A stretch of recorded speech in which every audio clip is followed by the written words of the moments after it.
नमस्ते। आज हम लोग कंप्यूटर की अपनी एक सीक्रेट भाषा के राज पर से पर्दा उठाने वाले हैं। कभी सोचा है कि जब हम कीबोर्ड पर कुछ भी लिखते हैं तो ये इलेक्ट्रॉनिक मशीन आखिर उसे समझती कैसे है? चलिए इसी पहेली को सुलझाते हैं। तो सवाल यही है कि भाई जब कोई शब्द टाइप किया जाता है तो एक मशीन उसे समझ कैसे लेती है? ये सुनने में तो किसी जादू जैसा लगता है ना? और इसका जवाब सच कहूं तो बहुत ही सिंपल है। कंप्यूटर हर चीज को, हर एक अक्षर, हर कमांड, हर इमेज को सिर्फ और सिर्फ नंबर्स में बदल देता है। उसकी पूरी दुनिया ही बस नंबरों की है। और ये सब समझने के लिए हमें सबसे पहले पोजिशनल नंबर सिस्टम को जानना होगा।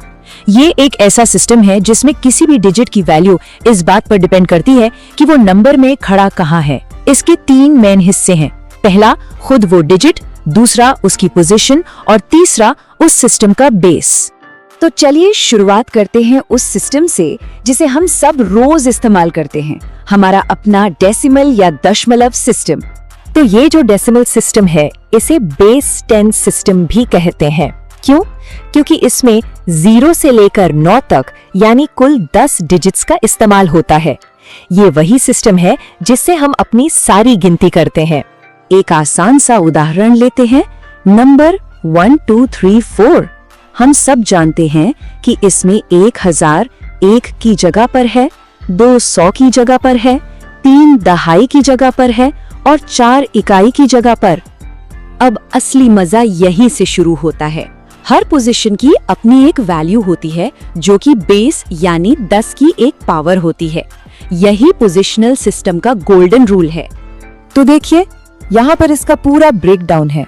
हर एक डिजिट को उसकी जगह के हिसाब से 10 की पावर से मल्टीप्लाई किया जा रहा है। मतलब 1 को 10 की पावर 3 से, 2 को 10 की पावर 2 से और ऐसे ही आगे। और जब इन सबको हम जोड़ते हैं तो जादू की तरह हमें वही नंबर 1 2 3 4 वापस मिल जाता है। और सच कहूं तो यही सबसे जरूरी बात है। ये जो सिंपल सा लॉजिक है ना कि डिजिट को बेस की पावर पोजीशन से मल्टीप्लाई करो, यही वो सीक्रेट चाबी है जो हर नंबर सिस्टम का ताला खोल सकती है।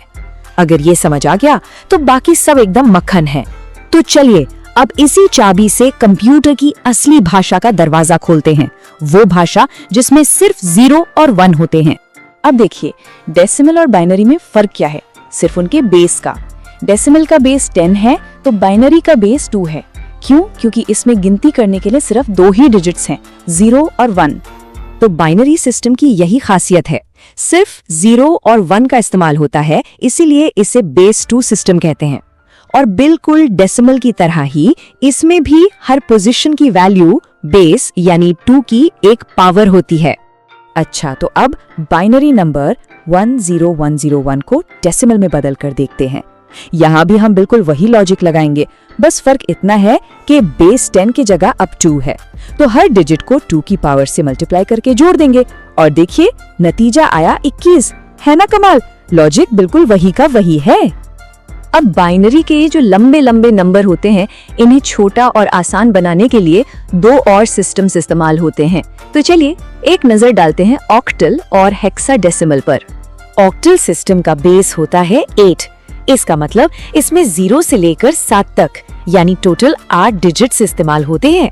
और हाँ, आप सही सोच रहे हैं, इसमें भी हर पोजीशन की वैल्यू बेस यानी 8 की एक पावर होती है। तो अगर हमें ऑक्टल नंबर 12570 को डेसिमल में बदलना हो तो क्या करेंगे? जी हाँ, वही पुराना दोस्त, हमारा गोल्डन रूल। हर डिजिट को 8 की पावर से मल्टीप्लाई करके जोड़ देंगे और हमें मिलेगा 5496। देखिए ये पैटर्न अब कितना आसान लग रहा है।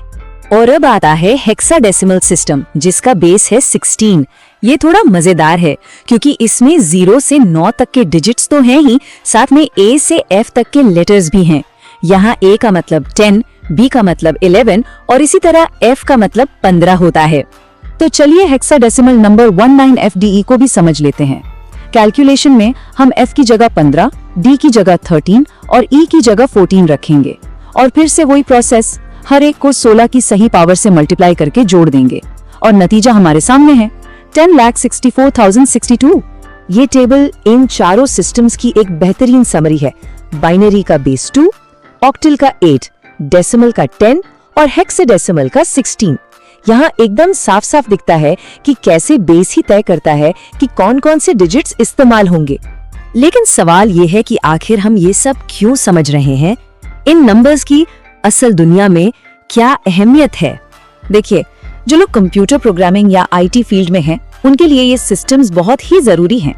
कंप्यूटर की मेमोरी और डेटा के साथ सीधे काम करने के लिए इनकी समझ होना बहुत जरूरी है। इससे उन्हें मशीन लेवल पर प्रॉब्लम्स को समझने और कोड को बेहतर बनाने में मदद मिलती है।